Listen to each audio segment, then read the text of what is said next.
They called it Hitler's ultimate gamble. A battle not just for land, but for pride, power, and revenge.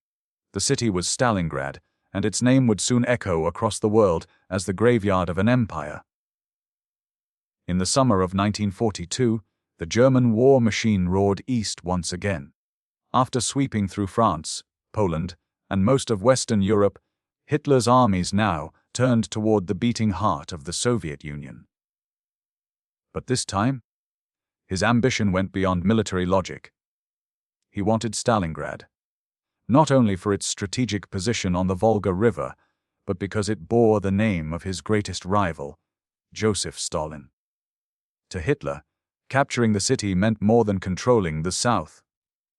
It meant humiliating the Soviet leader and proving that Nazi Germany was unstoppable. The German High Command had other concerns.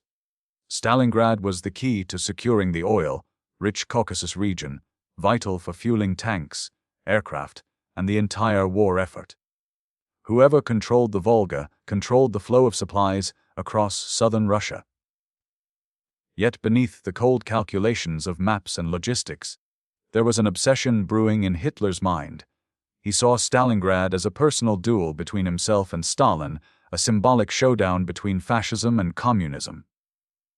By mid-1942, the German Sixth Army, commanded by General Friedrich Paulus, was tasked with seizing the city. What began as a straightforward operation soon evolved into a campaign drenched in arrogance and underestimation. Hitler believed the Red Army had been broken beyond repair.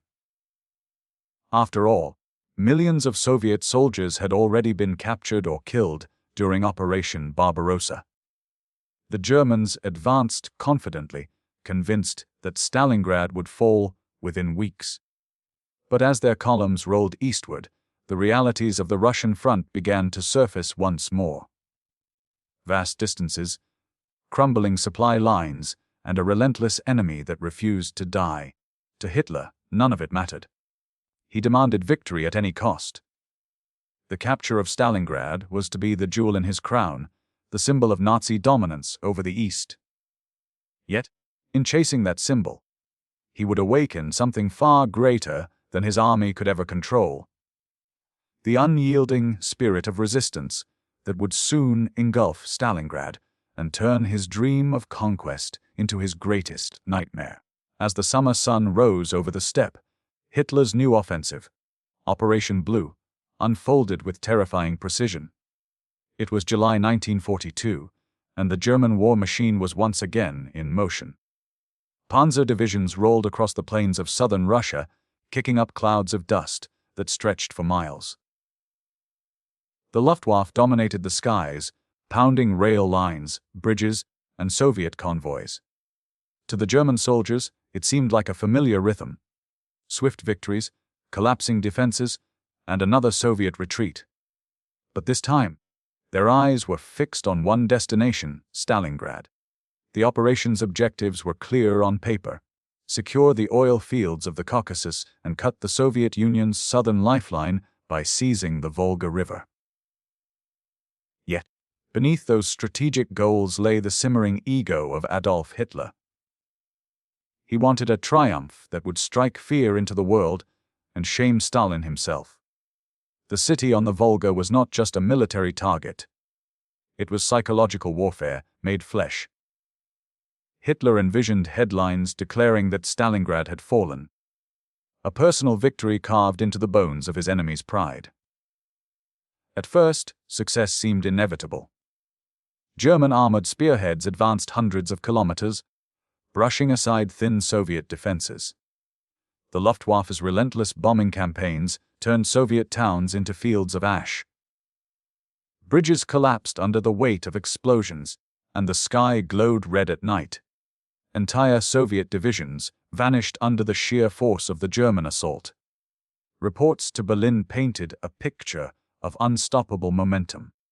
But even amid these victories, cracks were forming. The German advance was too fast, their supply lines too thin. Fuel shortages forced tanks to halt, waiting for convoys that were days behind schedule. Trucks broke down on dusty roads, and soldiers scavenged what they could from abandoned Soviet positions. Worse, the Soviet retreat was not chaos. It was strategy. They were drawing the Germans deeper, stretching them thinner with every passing mile. By late July, the Sixth Army under General Friedrich Paulus approached the outskirts of Stalingrad. The soldiers could already see the haze rising from the city's chimneys on the horizon. But as they moved closer, the tone of the campaign began to shift.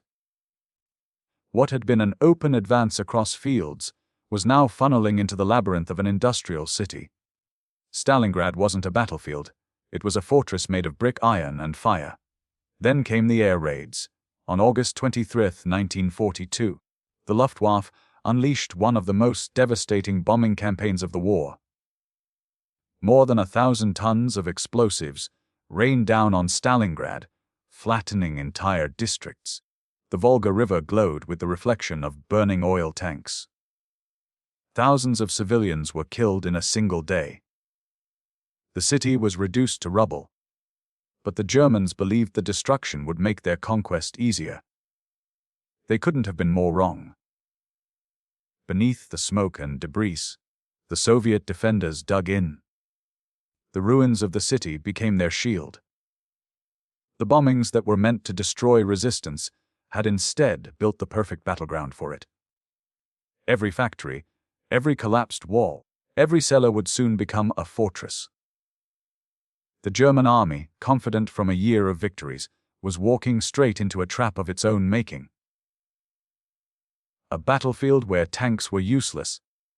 Air power was blunted, and every step forward meant another drop of blood.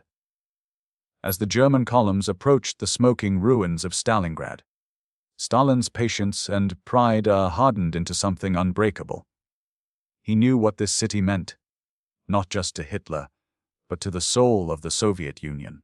Losing Stalingrad would be a humiliation beyond measure, a psychological and political disaster. So, on July 28, 1942, he issued one of the most famous orders in Soviet history, Order No. 227. Not one step back. The order was simple and merciless. Retreat was no longer an option. Any soldier who abandoned his position without orders would be executed on the spot. Commanders who failed to inspire their troops or allowed withdrawals would face the same fate. Barrier troops were positioned behind the front lines, with orders to shoot any man who fled. Stalin's message was clear: the Red Army would hold its ground, or it would die trying. But for the people of Stalingrad, the line between soldier and civilian blurred almost instantly. The city, stretched along the western bank of the Volga River, was home to hundreds of thousands of workers, families, and factory laborers. When the bombing began, many tried to flee across the river, but evacuation was chaotic. Boats were bombed, bridges destroyed, and soon the city became a trap. Those who stayed, willingly or not, found themselves in the middle of the largest urban battlefield the world had ever seen. From the moment the first German artillery shells landed, Stalingrad ceased to be a functioning city. Whole neighborhoods were turned into smoking craters. The great tractor factory, the Red October steel works, and the grain elevator, all symbols of Soviet industry, became frontline fortresses. Yet, even as the city burned, new defenders arrived daily across the river under fire. Many were barely trained conscripts, teenagers, and workers handed rifles and told to fight for every brick. Propaganda blared through loudspeakers. Stalingrad will not fall. Posters showed clenched fists and defiant soldiers, while commissars shouted from the rubble, urging troops to hold the line. Even civilians joined the defense. Women dug trenches, carried ammunition, and tended to the wounded in basements that doubled as makeshift hospitals. The German High Command believed Soviet morale would collapse under such conditions. Instead, it hardened. Each block became its own battlefield. Soldiers fought not for strategy, but for survival. The bombed-out ruins that Hitler thought would ease his conquest became the Soviets' greatest weapon. The debris created choke points, hiding places, and perfect sniper nests. Every collapsed wall became a stronghold, every crater a defensive position. By early September, German troops entered the city expecting quick victory. What they found was a nightmare, a city that refused to die. The Red Army, fueled by Stalin's iron will, and the desperation of those with nowhere left to run, transformed Stalingrad into a fortress of defiance. It was no longer a battle for land. It was a battle for existence, where retreat meant death, and every street became a symbol of Soviet resolve. When the German Sixth Army finally breached the city limits, they found not an easy conquest, but a nightmare without end. Stalingrad was no longer a city. It was a maze of twisted metal, shattered walls, and fire-lit ruins. Tanks could barely maneuver between the rubble-strewn streets, and every step forward was met with gunfire from unseen enemies. This was not the kind of war the Germans were trained for. The open-field blitzkrieg that had crushed Europe was useless here. The Soviets had turned the city itself into a weapon. At the heart of this defense was General Vasily Chuikov, commander of the Soviet 62nd Army. A hard, relentless leader, Chuikov understood one truth early on: if he tried to match the Germans with tanks and artillery, he would be annihilated. So, he changed the rules of the game. Chuikov introduced a strategy that became legendary: hugging the enemy. His men were ordered to stay as close to the Germans as possible, sometimes within 30 meters. It was brutal and risky, but it worked. The closer they were, the less effective the Luftwaffe became. German airstrikes could no longer flatten Soviet positions without hitting their own troops. This strategy turned Stalingrad into a close-quarters slaughterhouse. Entire battalions fought for control of a single building, sometimes for weeks. Machine guns rattled through the walls of ruined apartments. Snipers haunted every window. Grenades were tossed through holes in ceilings and floors. The Soviets called it rat warfare. Room to room, floor to floor combat where death could come from a whisper or a shadow. Every street corner, every collapsed wall, became a deadly contest of endurance. In the midst of the chaos, iconic strongholds emerged. The Red October steel plant became a fortress, with molten metal still flowing as workers turned, soldiers fought amid the machinery. The Barricade factory and tractor plant saw hand-to-hand combat so fierce that the ground was blackened with soot and blood. The grain elevator, a tall concrete tower overlooking the river, was defended by a handful of Soviet troops for over a week, even after they ran out of ammunition. They fought with bayonets, shovels, and bare hands until the last man fell. Chuikov's orders were ruthless: hold every position, counterattack immediately after losing ground, never give the enemy a moment to rest. Reinforcements crossed the Volga at night under artillery fire, often in boats riddled with holes. Many never made it across. Those who did found themselves stepping into hell, smoke thick as fog, the air heavy with ash and the stench of decay. By late autumn, the front lines were so intertwined that maps became meaningless. Soviet soldiers slept inches from the enemy, separated only by thin walls. It was a war fought with knives, pistols, and raw determination. The Germans, exhausted and bewildered, began to realize they were fighting not just soldiers, but a people who had turned survival into strategy.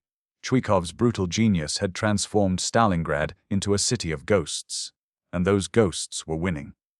By November 1942, the German Sixth Army stood deep within the ruins of Stalingrad, certain that final victory was near. They controlled almost 90% of the city, and reports to Berlin spoke confidently of imminent success. Hitler, enthralled by his own propaganda, believed Stalingrad would soon fall. A triumph that would echo across the world. But beneath the smoke and rubble, something was stirring. The Soviet High Command, the Stavka, was preparing a counterstroke so bold, so unexpected, that it would change the course of the entire war. The operation was codenamed Operation Uranus, a reference to the god of the heavens, meant to symbolize the scale and ambition of the plan. Soviet generals Georgy Zhukov and Alexander Vasilevsky had studied the German positions for months.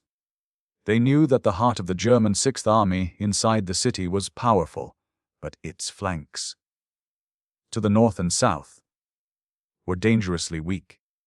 Those lines were not held by German troops, but by their allies' Romanian, Italian, and Hungarian divisions, poorly equipped for the bitter Russian winter and stretched far too thin across hundreds of kilometers.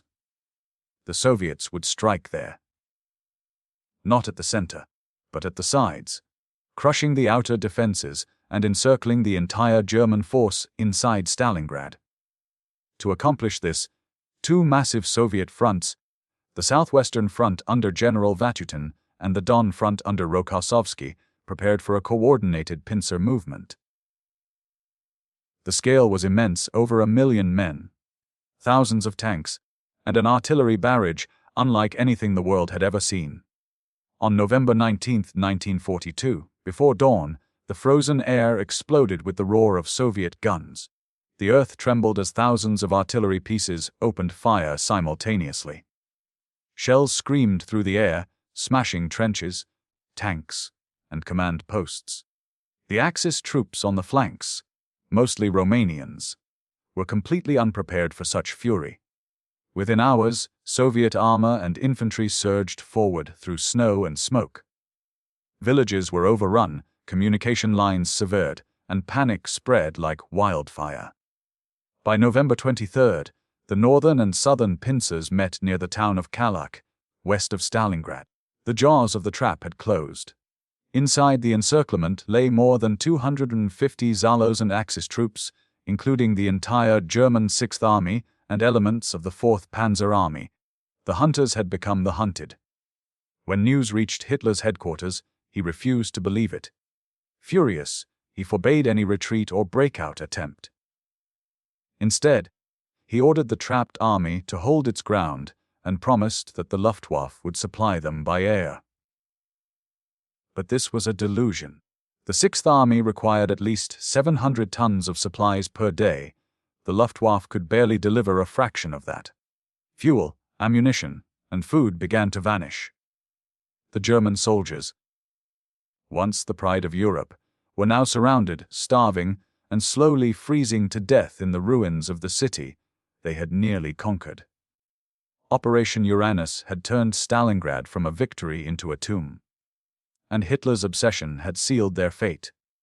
When the winter of 1943 descended on Stalingrad, the city was no longer a battleground.